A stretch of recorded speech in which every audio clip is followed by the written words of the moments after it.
Hi everybody, my name is Christian Russell. I'm going to the Media School of Humble Prospect.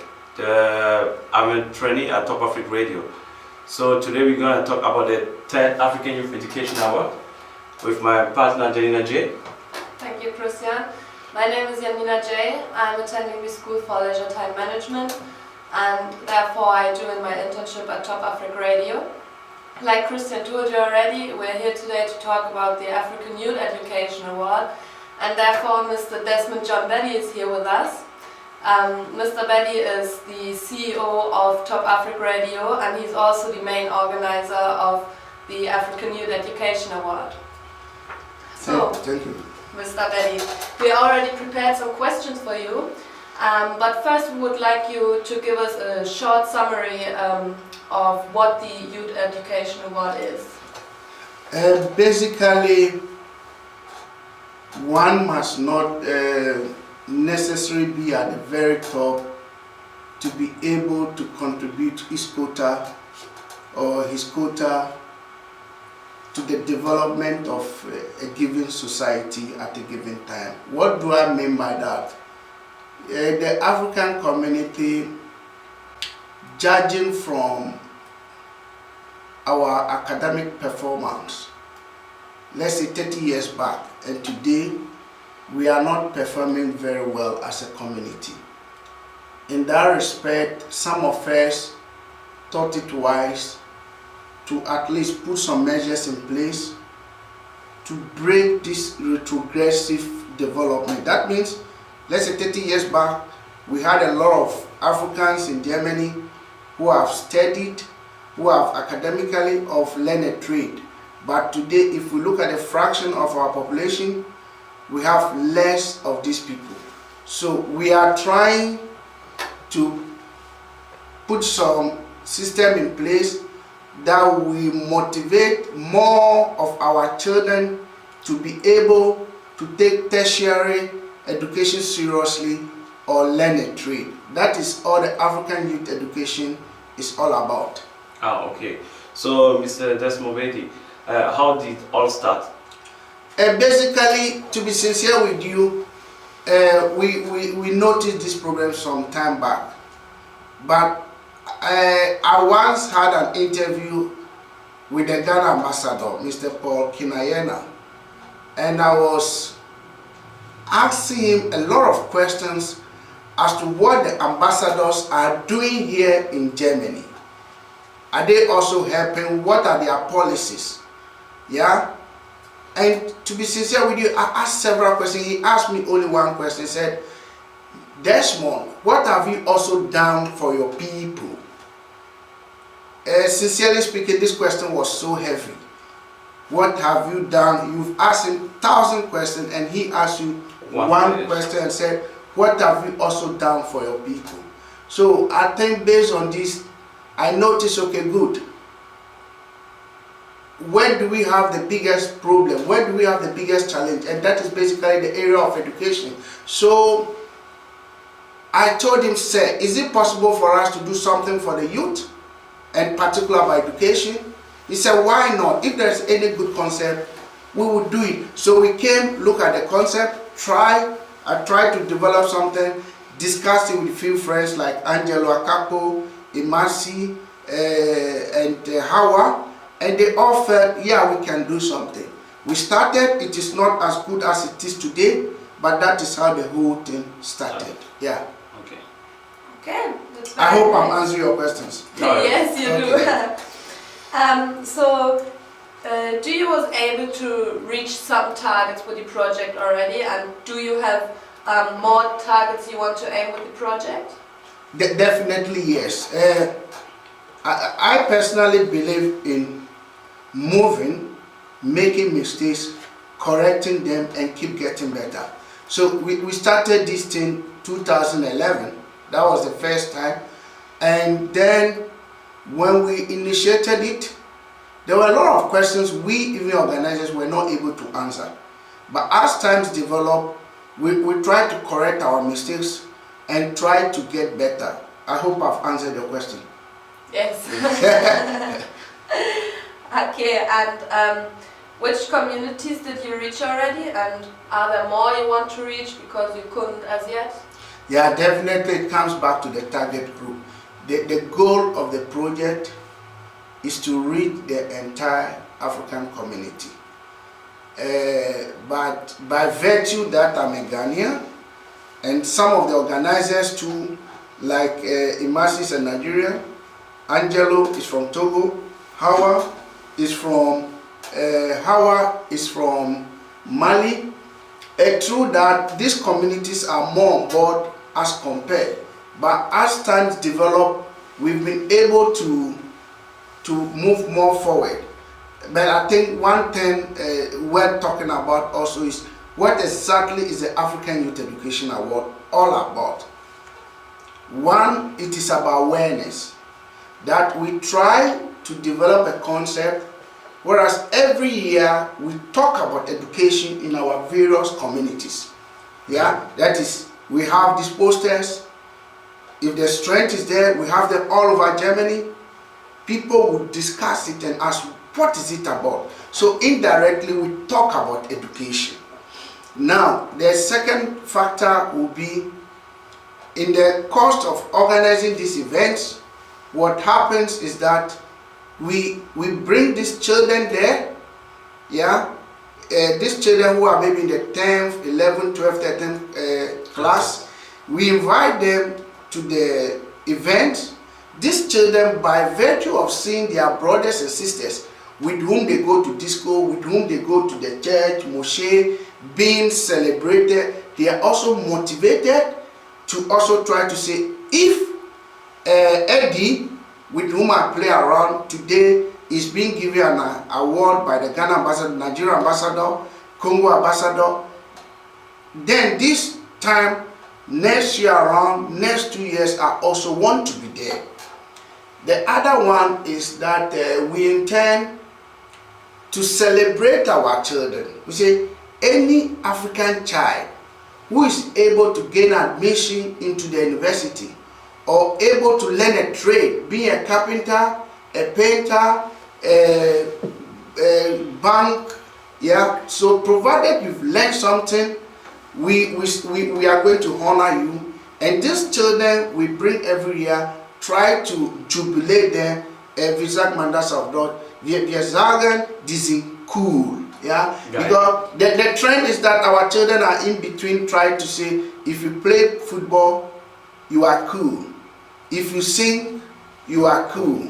But if you are very clever in the school or you try to work hard, you are uncool. And we want to say, look, if you study hard, if you work hard, to be cool. And then the last but not the least is that we try on that particular platform bring a lot of role models in our community, say lawyers, engineers, diplomats, and what have you, successful businessmen. So our children are seeing it. So they know, hey look, if he can become a lawyer in Germany, then of course I can also become a lawyer in Germany. So this is what we try. Okay, Mr. Beddy, that all sounds very interesting for me. I have a next question for you, because I heard that the event is without any admission, so you don't have to pay to get in. You also get food and drinks for free, and the youths, they get awards. So my question is, how do you finance that? I mean, there must be a lot of costs, and also the organization, you have to spend a lot of time on it. Yes, it is very true. Education is one of the most expensive things in life. And if a community gets it, that it is very important, then when they contribute money towards it, it doesn't pay. But when the community has not got the value of education yet, it is not easy to say, hey look, come, we are going to talk something about education, and at the same time you ask the people, say, pay money for it. It will fail. It will not work. Okay. That is probably in a community that is very advanced. The people know the importance of education, and I'm talking of in their numbers. then you can begin to say, we try to get some of the finance from that very area, but now it will not work. So what we do is Top Africa basically is the main organizer. Top Africa is the one who bears the cost. But now, fortunately for us, we've been able to talk to certain institutions and individuals who see things the way we see. Okay. So they are basically be helping us. I can talk like a personality like the Ghana Embassy with the ambassador Paul Kinayena. He has personally been supporting. We have Dr. Ama of Dr. Ama Biomedicals. He has also been very supporting. We have the Nordveld, yeah, the Economic Centrum. They've also, since we started, they have been on board. We also have a personality like Gerarda Samoa. We have Otto Addo. They have also been supporting. And recently, we have Ogbewi Facility Management. He has also decided this year to support us. So basically, and like last year, we have UMT, which helped us. So through this help, we are able to move every year a little bit forward.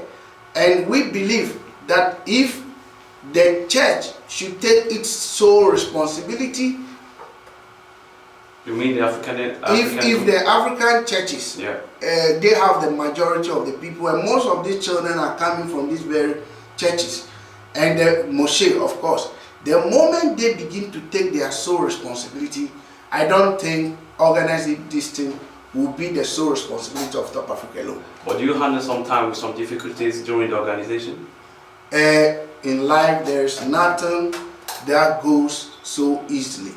So there is a lot of challenges. A lot of sponsoring has always been a very difficult task, and most often we've done this in the last 2 years.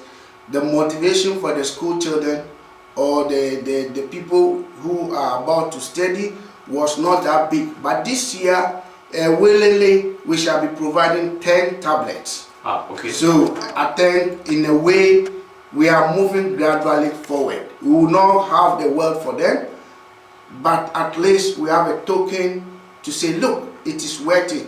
And trust me, what do you think is more enjoying than saying your community says, go to school, learn a trade, and every year we celebrate you and we shall give you gifts.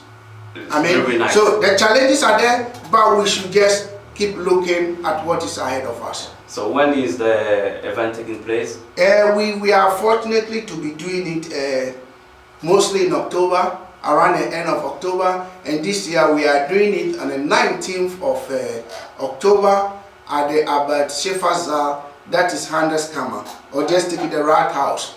Yeah. How does it come to have the Handelskammer? Is it, can you say that Hamburg is supporting you? Because the Handelskammer is a big place. Of course, you cannot do these things without the support of the state institutions. The Handelskammer has been very supportive. The Ghana Consulate has been very supportive. And until recently, to the Ministry of Education, should be ordered, are also on board. So these are people who make these things to be rare, because the cost involved, Top Africa alone, if we continue, then the whole thing will break down. So we have such institutions supporting, and it makes it a bit easier. But we know in 10 years to come, when people like you begin to take over, then some of these problems might then already be gone. Okay. So it sounds like it was very successful the last year, and it seems like it will be very successful this year too. So do you intend to implement the project in other places in Germany too, or you just want to have it here in Hamburg? Success is the way one defines it, okay? We wouldn't say it has been very successful. We will say we are making progress, yeah? Because you look at how you started and where you reach. So if we continue this way, we think we will get better, yeah? So success is the way one defines it. And do you think you can bring the African Youth Education Award to other cities of Germany? Yeah, I think I was trying not to answer the question, but you are forcing me. Basically, looking at the challenges we face today, yeah, the strength we have today, we will not be able to organize it outside. Yeah, Okay. what we do is that we keep doing it here till we have that strength to say we move venue. But then we supplement it by saying students who come from outside Hamburg, we pay their cost of transportation. And if there is a need for any of them to sleep, we try to look for a moderate accommodation for them, a moderate hotel. So for now, we will keep doing it here. And like I said, maybe in 10 years time, when you people take over and the community is supporting more, then you people might decide to shift venues. Okay. For a final statement, how is your feeling now? What do you think about the new event who's coming? To be sincere with you, every year I get nervous. Yeah. And sometimes you notice every year you try to step up the goal. For example, this year we promised to provide the children with tablets. So that becomes an extra responsibility, and it makes you, and these extra tablets, we were expecting to get the money from the various churches where the children attend churches and the mosque. So every year you notice that you step up the goal, yeah, the value of what you do, and then you become a little bit more nervous, afraid not to get your goals, or the targeted goal is not achieved. So it makes you nervous. Yeah. Okay. So thank you people for watching us. We are seeing on the Top Africa Radio. Thank you, Mr. Beddy, for answering all our questions. I hope we could answer you some questions too, and I hope we will see you at the 19th of October at the Handelskammer for the African Youth Education Award. Thank you all listeners. We hope you give us the maximum support so that we are able to take the African Youth Education Award far. You give us all the necessary support so that we have some of our future leaders also develop interest in the project, so that in the next few years when we are not there, they will be able to continue. Our community is noted for always starting things and stopping along the way. But we believe if there should be sustainability, if people can move from a given step, improve upon what is already existing, we shall attain more. So we want the youth also to have interest in it. They should bring more better ideas as to how best we can do it, and it will take us all as a community more forward than it is today. Thank you.